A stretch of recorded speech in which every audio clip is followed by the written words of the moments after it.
The Paradox of Time, When the Future Came First. Chapter 1. The Leap Forward. The year was 2099. Earth had made great leaps and bounds in technology, and humanity had progressed in ways that had once only been dreamed of. Humans had discovered ways to make the impossible possible.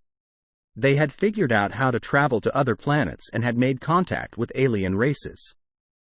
However, there were consequences to these advancements, and humanity was now facing them head-on. A catastrophic event had befallen Earth, threatening to wipe out all life on the planet. The government had been working on a secret project, a machine that could transport humans through time to find a new world. But this technology had not yet been fully tested, and the government now needed to get volunteers to embark on the first human time travel mission. In a world where death was almost certain, hundreds of thousands of volunteers stepped forward, ready to take the ultimate risk. Among them was Will Harrison, a young scientist who had lost everything he loved to a global pandemic just a year prior. Will was eager to leave Earth behind, to leave the pain and suffering behind, and start anew. As the team of volunteers gathered, Will was all nerves. He was surrounded by scientists, engineers, and even a few brave soldiers. The project leaders explained the risks and their expectations, and the mission began. The machine, named the Leap Forward, was the most advanced piece of technology in existence. It looked like an enormous metallic donut, complete with flashing lights and glowing screens. It was powered by a strange energy source that had only been discovered in the far reaches of space. And Will and the rest of the volunteers were about to be the first to test it. The volunteers were instructed to enter the machine in groups of 10, with Will being in the third group. They were given a tight schedule, and their every move was recorded and monitored. Once inside the machine, the team closed their eyes and held their breath as the machine hummed to life. Will could feel his body being pulled in multiple directions as he was transported through time. Suddenly, the journey ended, and the door to the machine opened. They stepped out into what looked like an abandoned town. The sky was a hazy orange, and the buildings looked weathered and old. Will's stomach turned as he realized that something was very wrong. This town was not the lush planet they had been promised. In fact, it wasn't a planet at all. They had traveled through time, but they hadn't arrived where or when they were meant to.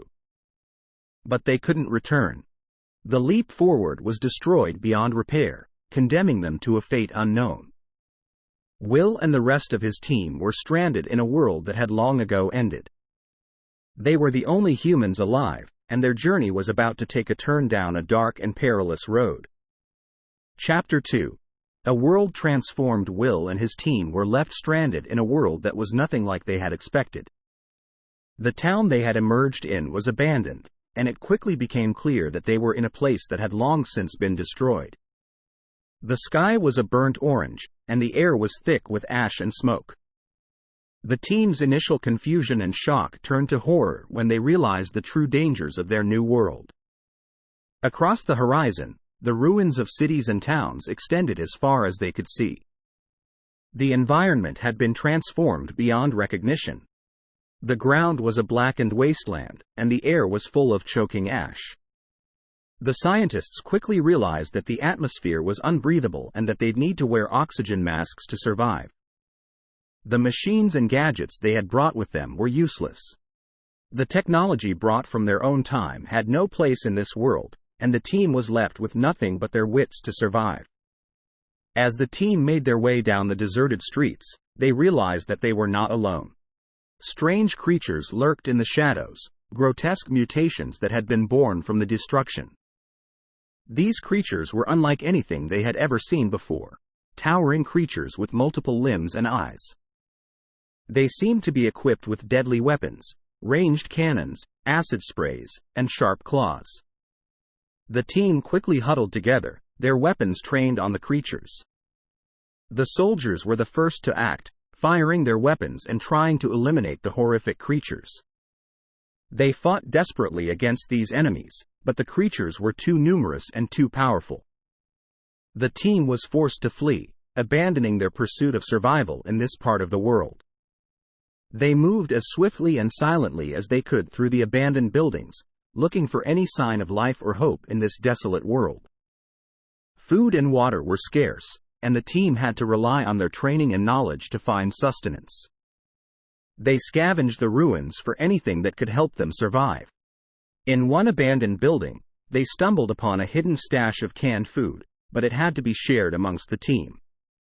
As they scoured through the debris, the team also found something that gave them a shred of hope, a communication device. It was damaged, but they managed to repair it. With a newfound sense of renewed hope, they attempted to contact their world, the world they had left behind. But the message they received was not what they had hoped for. It was a garbled message from Earth, telling of the catastrophic event that had led to their departure. They had been gone for hundreds of years, and Earth was no longer the same. The survivors of the Great Catastrophe had retreated to underground bunkers, where they had struggled to survive for generations. The team was shocked to hear that their sacrifice had been for nothing. They were stranded in a world that was transformed beyond recognition, and it was clear that they were not going to be able to return. They were doomed to exist in this new, dangerous world for eternity, where danger lurked in every corner. Chapter 3. The enemy within. Will and his team had been stranded in this unknown world for months. They had been forced to adapt to the harsh reality of post-apocalyptic life, skimping along to scavenge what they could to survive. But they hadn't been alone in this world for long. As they explored the ruins of the long-deceased civilization, they stumbled across a strange civilization of humanoid beings. At first, the team's hopes were raised. The beings were incredibly friendly, and they spoke a language that was surprisingly easy to learn. The team struck up peaceful relations with them and hoped they could learn more about this strange, new world. But even as they were welcomed with open arms, Will couldn't shake the feeling that there was something strange about these people. They seemed too eager to please, too quick to welcome strangers into their fold. And, as they later discovered, Will's instincts were right. They were taken deep into the underground tunnels that the beings called home, where they discovered a shocking truth. The beings they had befriended were not what they seemed. They were deeply embedded in their society, living and operating as one with the planet. But they were something else entirely. They were parasitic beings that had assimilated with the native population of this world. They turned on the team, overwhelming them with their superior strength and unnatural powers. The creatures were revealed to have the ability to control and manipulate the minds of their hosts. The team was quickly captured and thrown into stone cells, where they were guarded by the humanoid beings.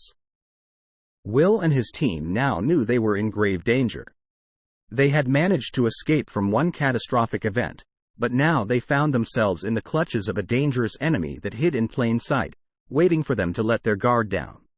Under the watchful eye of their captors, the team tried to hatch a plan to escape. With nothing but their wits and years of training, they knew they had a slim chance of escaping from these dangerous creatures. But they had no choice. They had to find a way out. Over the next few days, they watched their captors closely, trying to understand their habits and weaknesses. They slowly began developing a mental map of the tunnels and the surrounding areas, piecing together a plan for escape. Finally, the day of their daring escape arrived. They had managed to sense their guards' routines and use that to their advantage. They had been slowly gnawing away at the weak parts of their stone cells for weeks, and they had finally managed to break through. In a chaotic wave of fists and kicking, the team managed to overpower their guards and escape the underground city. But the cost had been high. Several of their members had been killed in the escape attempt. And the beings were in hot pursuit, their superior strength and control over the environment giving them a terrifying edge over the humans. The team had to keep moving, looking for sanctuary in this dangerous, unknown world. They had no choice but to face the harsh reality of the world they had found themselves in, one where they couldn't trust a single soul. They had to fight and survive against the natural calamities and the deceptive enemies lurking around each corner. Chapter 4. The Paradox Puzzle. As Will and his team pressed on, navigating their way through the dangers and traps of their new world, they stumbled across something that caught their attention. It was a piece of technology, unlike anything they had seen before. A holographic display of a puzzle that seemed to entrance anyone who looked at it. The puzzle was an intricate maze of shapes and colors, undecipherable by any human present, but it was clearly connected to the time machine that had brought them there. It was a technology that apparently, the inhabitants of this world had created or at least had knowledge of it before the end. As they observed the puzzle, a strange feeling overcame them. Will felt it too, a sense of déjà vu. The puzzle seemed to pull at their minds, and they couldn't help but feel that they had encountered it before, somewhere in their past. A member of the team, a brilliant scientist named Dr. Schmidt, took a keen interest in the puzzle. She was convinced that it held the key to their survival and that the puzzle was linked to the time machine. She had an instinctual feeling that solving this riddle would hold the key to their way home. But as they began working on the puzzle, strange things started to happen. Members of the team began disappearing, followed by a sudden reappearance of the team member missing hours later, looking dazed and confused. Soon, they realized that the puzzle was so intricate, it was affecting their reality in unforeseen ways. It was becoming clear that the puzzle was not the answer to their salvation. Instead, it was a paradox, causing the very fabric of their reality to unravel. They had been so desperate to find a way home that they had left caution behind. The team had weakened their reality and created vulnerabilities with their scrutiny of the augmented technology. Now they are trapped with no escape. They had discovered much about this world, but they were still unable to find a way back home. They realized that the technology that they had been so fascinated with had known all along that this would happen. They realized that the paradox is a trap, a lure to get them to pay attention and linger, unable to resist. They had played into the trap, and now they were alone. There seemed to be no way out of this world. With time running out, the team scattered, attempting to find a solution. They tried to solve the puzzle, while also looking for ways to counteract the paradox's effects. They were running out of time, and their task was nearly impossible. Will and a few of the other team members managed to crack the code, but it was too late. The paradox had already become too entrenched in their reality, and there was no way to undo the damage. They had created a paradox of their own but with unknown consequences. As they struggled to hold on to their sanity, they began realizing the meaning behind the riddle. The puzzle was not just a portal, but a symbol of destruction, and the true prize was never returning to the distant past, but learning to reestablish a new home in the current reality. The team had to let go of their obsession with returning home and learn to make the new world home. They had to learn that the survival of their own species was the only meaningful outcome of their journey. Chapter 5. The quest for the answer. After the catastrophic events of their encounter with the paradox puzzle, Will and his team knew they needed to make a change. They had to learn to accept their situation and make the best of it. They began to adjust to the new reality, foraging for food and water, and creating makeshift shelters. But even as they adapted to their surroundings, they couldn't shake the feeling that they had more to learn about this strange, new world. They had to find answers to the questions they had been asking all along. How had this world been destroyed? What had happened to the remnants of humanity? And most importantly, would they ever find a way home? They began their quest, gathering intel and searching for any clues that could help them unravel the mysteries of this world. They consulted old documents, dated to a time before their arrival, trying to piece together the events that had led to disaster. They studied geological anomalies, trying to determine if this destruction was natural or man-made. As they explored the deserted landscapes, they stumbled across remnants of civilization long thought to have been extinct. They discovered tribes, bands of survivors roaming the land, but these societies were some of the most hostile they had ever encountered. The tribes were rife with competition and conflict, and it was becoming increasingly challenging to distinguish the hostile factions from those with whom they could collaborate. The team found themselves walking a fine line between finding the answers they needed and being enmeshed in their hostilities. It was only through the unexpected kindness of a group of survivors that the team was able to gather any new information. They had been able to form a tenuous relationship with a group of hunters who seemed to have a wealth of information about the world. The hunters had seen the truth behind Will and his team's arrival in their world. They had communicated with them their knowledge of the existence of a parallel world, and that the team had been sent through a wormhole, an occurrence they had encountered themselves before. They explained that they themselves could not travel through the wormhole network but had discovered a remnant of the network abandoned in ruins. It was enough to awaken their curiosity and spurred the formation of a group of scholars that were dedicated to uncovering the scientific advancements of the forgotten past. As they worked together with the survivors, they began to piece together the critical clues.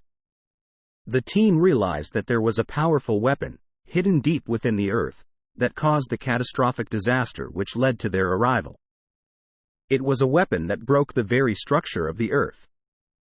With the knowledge they had gathered, the team began a new quest to recover the weapon, hoping that they would be able to find a way to reverse the damage and make the world whole again. But in order to do so, they had to overcome the hostility of the tribes, fight through treacherous terrain, and survive the unknown dangers that lay ahead. Navigating through tense and dangerous encounters, the team has faced numerous challenges. They had learned to use their past failures and new knowledge to stay one step ahead of the tribes and the many other hazards of the world. They had come to realize that people were the real danger, that the quest for answers was an obsession that had the potential to destroy, just like the weapon that destroyed their world. Along the way, the team had grown resilient, battle-hardened, and more connected than ever before. They had learned that home was not a place, but was the people who made up their world, who shared their fate and survival, and who learned what it takes to keep fighting for a better tomorrow, no matter how uncertain. Chapter 6. The twist. The team had been on their quest for months, navigating through treacherous terrain and facing many dangerous encounters. They had learned to adapt and grow stronger as a team, and had become battle-hardened along the way. As they drew closer to the rumored location of the weapon, they became more and more excited at the prospect of finally unraveling the mystery of this world's destruction. They reached the edge of a vast chasm that was said to hold the remnants of the weapon deep within its depths. They began their trek downwards, rappelling down the sides of the chasm, using ropes and pulleys to ensure their safety. It was a difficult climb, and the team was exhausted by the time they reached the bottom. But as they began to explore the area, they suddenly realized the horrifying truth. The weapon was not a physical object at all. Instead, it was a virus that had been released into the world over centuries, slowly breeding and spreading, infecting every single living being on the earth with a type of genetic adaptation for future, unknown instances. It had made their children hardier, stronger, and more adaptable than their predecessors. In the end, it turned out that the virus had led to the team's arrival in this strange new world. The reason the wormhole had been programmed to take them to this point in time was to preserve humanity, ordered by their ancestors years in advance of the disaster. The virus itself wasn't meant to destroy the world, but to adapt the human race for future unknown challenges. Their forebears determined that they could save humanity by sending them forward through time, to start again in a game-changing ecosystem, born out of the same virus. As the team reconciled this reality, they realized that the weapon had already done its work. It had created a new type of world that they were now part of.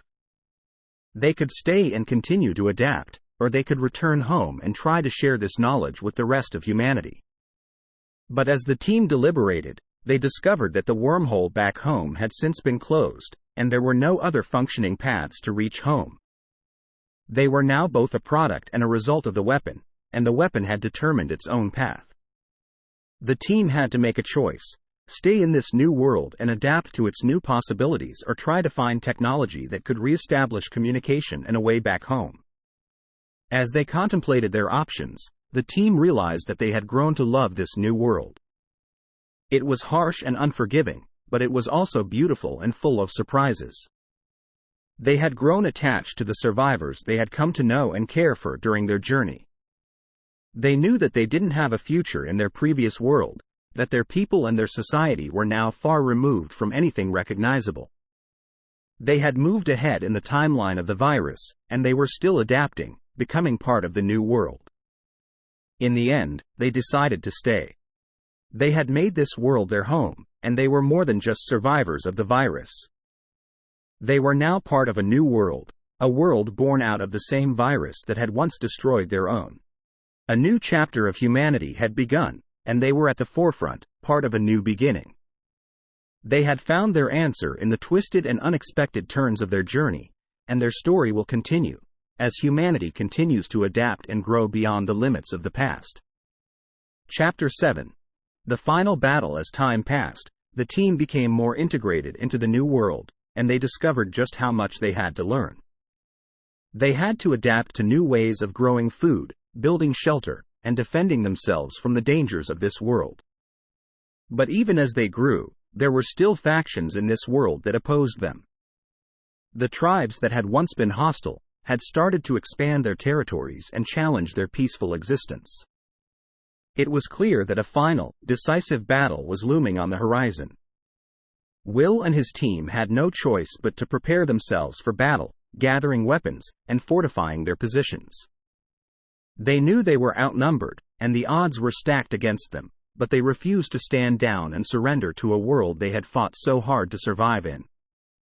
The day of the final battle arrived, and the team braced themselves for the onslaught. The tribes descended upon them, wielding crude weapons and roaring with fury. But Will and his team were ready, and they fought back with a ferocity born of their desperation to survive. The battle was fierce, and both sides suffered heavy losses. But even as the team pushed forward, they realized that they were not fighting for domination, but for coexistence. They had realized that they were all inhabitants of the same new world, and that it was the technology and their forebears' mistakes that had caused the destruction of the old world. As they fought, the tribes started to slow their attacks, and their movements became more hesitant. Soon, they realized that they had their own battle to fight, and they couldn't waste their energy fighting humans when their real fight was against the dire lack of resources in this new world. It was a moment of revelation, as the battleground became a meeting ground for a conversation between two distinct groups that were becoming one.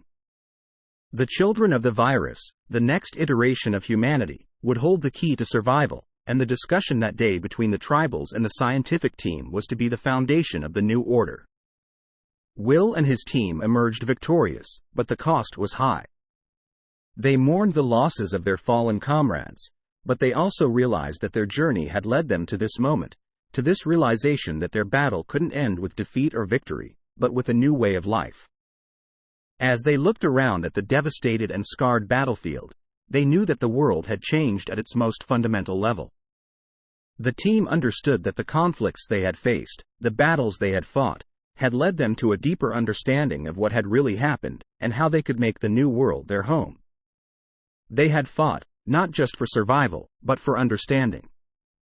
Their journey had bonded them together, and they were now part of a new world, an evolution in the making. Will and his team had fulfilled their mission, and even more than finding a way home, they had made a home in their new world.